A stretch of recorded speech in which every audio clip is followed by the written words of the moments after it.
미세먼지, 환경호르몬, 미세 플라스틱, 이상기후 등 많은 환경 문제가 심각해진 요즘, 우리 영주 티네이저는 환경에 조금 더 관심하기로 약속하며 경상북도환경연수원 심학부 원장님을 찾았습니다.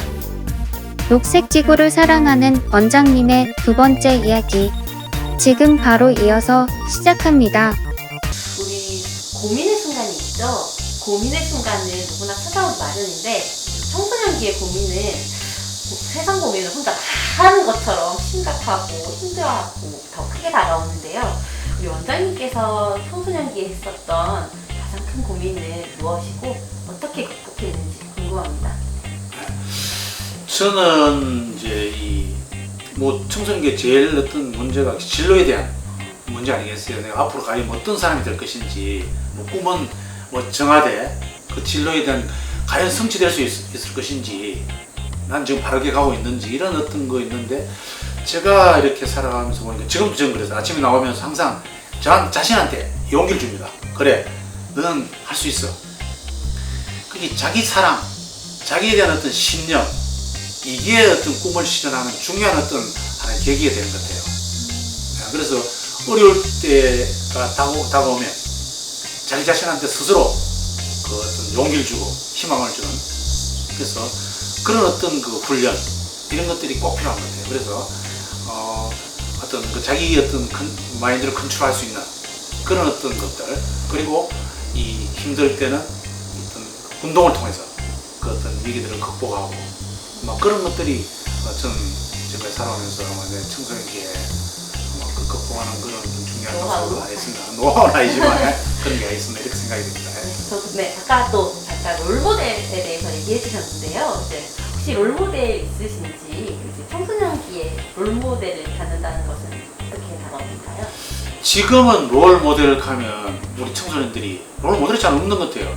옛날 대통령 가면 대단한 그 분이고 이렇게 했었는데, 지금 대통령이 또 우리가 존경할 만한 그런 어떤 분들도 잘 안 계시는 것 같고, 그런데 저는 종교적인 걸 떠나가지고 지금 이렇게 본다면, 전 지금의 롤모델을 본다면 전 김수환 추기경님을 갖다 항상 존경합니다.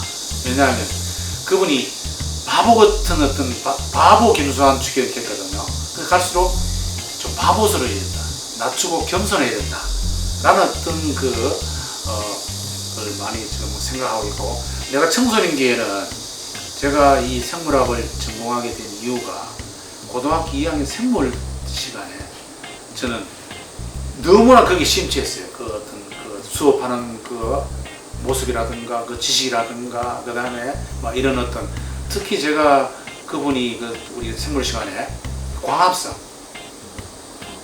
우리 보면 동식물의 차이가 뭐냐면, 동물들은, 사람을 포함한 동물들은 아무리 과학이 발달해도 저 태양 에너지를 이 생명 에너지로 포토당으로 전환할 수 있는 그 능력 달란트를 선물 받지 못했거든요. 그런데 식물만이 유일하게 그 어떤 선물을 받았어요. 공기 중에 이산화탄소하고 뿌리에서 흡수한 물하고, 그 다음에 햇빛 에너지를 가지고 자기가 살아갈 수 있는 포도당을 만드는 거지.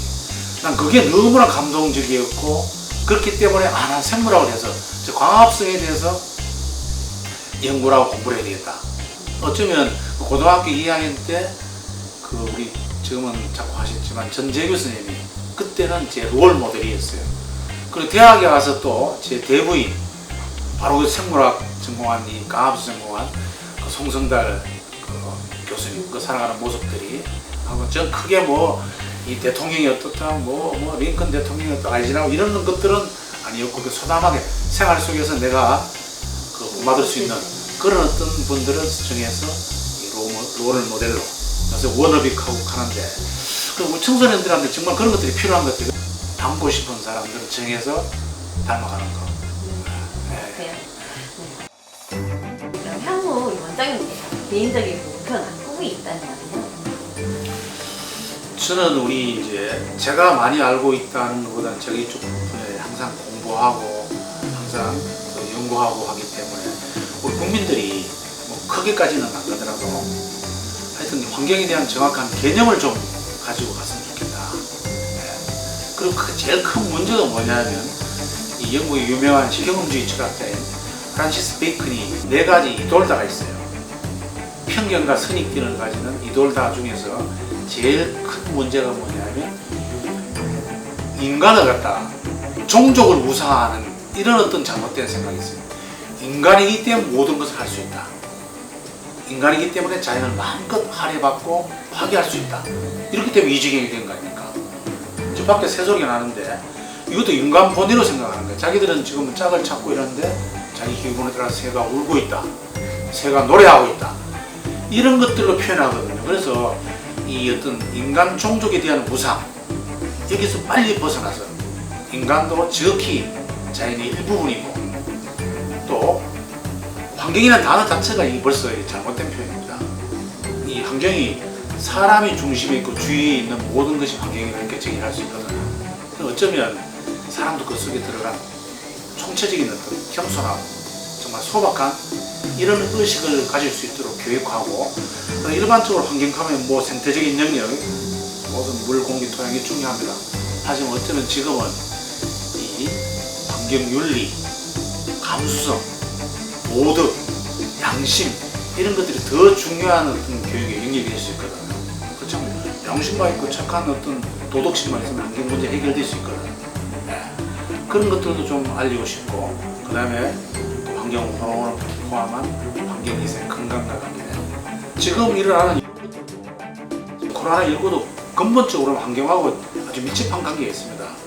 박쥐하고 뭐 관계가 있다 하는데, 옛날 박쥐는 동굴 속에서 조용히 살았었는데 온 사람들이 박쥐 갖다가 잡으려고 댕기고 그 다음 그걸 채취하고 하니까 박쥐가 어떤 살기 위해서 변이가 일어나고, 거기서 어떤 혹시 그 우리 인간의 바이러스를 갖다 감염하지 않았나라는 어떤 생각이 들어서, 앞으로 미래에 저는 뭐 이쪽 분야를 이제 팀을 하게 되면 어떤 영역에 가서 정말 이 환경에 대한 그런 올바른 어떤 그 인식하고 또 이 기능을 통해서 체험을 하고 느끼기 위해서, 그 다음에 환경을 보존할 수 있는 그런데 좀 일하고 싶고, 이 아름다움은 왜 존재하는 겁니까? 아름답지 못한 면이 있기 때문에 아름답지 않습니까? 밝음은 어두움이 있기 때문에 밝은 거야. 흑색은 백색이 있기 때문에 존재하는 거야. 세상에 태어나서 삶을 살아가면서 희망적이고 건강하고 아름답고 좋은 면을 볼 수 있는 가치가, 특히 우리 청소년 때 이 긍정적인 환경관을 심어주는 거, 이거 꼭 필요합니다. 왜 우리 환경을 이야기하면 썩고 더럽고 오염되고 죽어가는 부정적인 환경관을 가졌는가? 이런 것들이 어쩌면 같이 유아기부터 해가지고 그 어떤 청소년들한테 아름다운 세상, 아름다운 환경, 얼마나 지금 밖에 이 어떤 그 환경들이 아름답습니까? 이런 것들을 볼 수 있는 가치관을 심어주는 거, 그런 어떤 환경 교육자로서 소박하게 봉사하고 싶은, 이게 제 마지막 꿈이라고 이렇게 감히 말씀드릴 수 있습니다. 그리고 마지막으로 특별히 우리 청소년들에게 전하고 싶은 메시지가 있다면요? 아마 청소년들은 아까 뭐 꿈을 가지라, 그 다음에 무슨 건강한 인체를 또 단련해라, 뭐 이런 것도 얘기했지만, 미래 세대는 이 환경을 배제하고는 어떤 일도 할 수 없어요. 그래서 기업들이라든가 모든 어떤 세계적인 이슈가 ESG입니다. E가 뭐냐? Environment. 옛날 기업들은 돈만 벌었어요. 이윤 추구했어요. 어제도 보니까 토론회에 내가 쭉 들어갔었는데, 앞으로는 환경을 배제한 이런 것들은 있을 수 없거든. 그래서 앞으로 청소년들은 미래의 환경에 대한 개념을 가지고, 또 이쪽이 바다나 산, 환경 쪽에 관심을 가지고 그쪽 분야가 무궁하게 앞으로 이제 발달하게 되거든요. 이쪽에 관심을 가지고 진로도 한번 선택하는 것이 좋지 않겠나 라는 어떤 생각도 하면서, 항상 이 자기 그 꿈이라든가 이 잠재의식 속에 있는 걸 갖다가 의식세계로 끌어볼 수 있는 자기의 어떤 많이 가지는 잠재력, 그 다음에 분명히 사람들은 누구나 하느님께서 주신 절대제가 준 탤런트가 있습니다. 그걸 못 자기 어떤 탤런트를 발견하고 개발하는 사람도 있는데 자기 부모들도 잘 몰라요. 너무 욕심이 많기 때문에. 어쩌면 이런 사회교육기관이라 할까, 다른 분들이 넌 이런 면이 있어. 뭐 이런 것들을 갖다가 잘 파악해가지고 이 미래는 지금 산술적으로 변하는 것이 아니고 기하급수적으로 변합니다. 우리가 상상 못할 세계가 전개되거든요. 거기에 적응하기 위해서는 정말로 자기가 가장 사랑하고 좋아하는 일을 하는 것. 길리안 린이라는 사람, 지금 영국에 지금 아직 살아계실 텐데 이 사람이 유명한 일화가 청소년기에 엄마가 보기에는 너무나 발랄하고 막 이제 좋은 거야, 내가 성격도. 근데 다른 사람 보면 ADHD라고 생각했어요. 근데 학교에 가보니까 얼마 동안 다니다가 학교에서 편지가 왔어요. 이 학생은 도저히 정상적인 학교를 다닐 수 없고 특수학교를 보내야 된다라는 어떤 그 메시지가 왔어요. 엄마가 상당히 충격이 있겠지. 그래가지고 상담하는 의사한테 가보니까 의사가 상담을 하고 엄마가 밖에 의사하고 이제 나가면서 잠깐 나갔다 온다고 얘기를 하고 구멍에서 이렇게 이제 봤겠지. 음악을 틀어놓고 나갔어. 그러니까 너무나 춤을 잘 추는 거예요. 그래서 발레 학교에 가서 수습을 하고 안무가 되고 세계적인 어떤 또 이런 유명 인사가 됐거든요. 여기서 일할 것보듯이 자기가 잠재해 있는 이 탤런트를 개발하고 자기 그쪽에 가는 거, 이게 가장 중요한 인생의 행복이고 성공한 비결이 아닌가 이렇게 생각합니다. 영주 티네이저 화이팅! Dreams come true!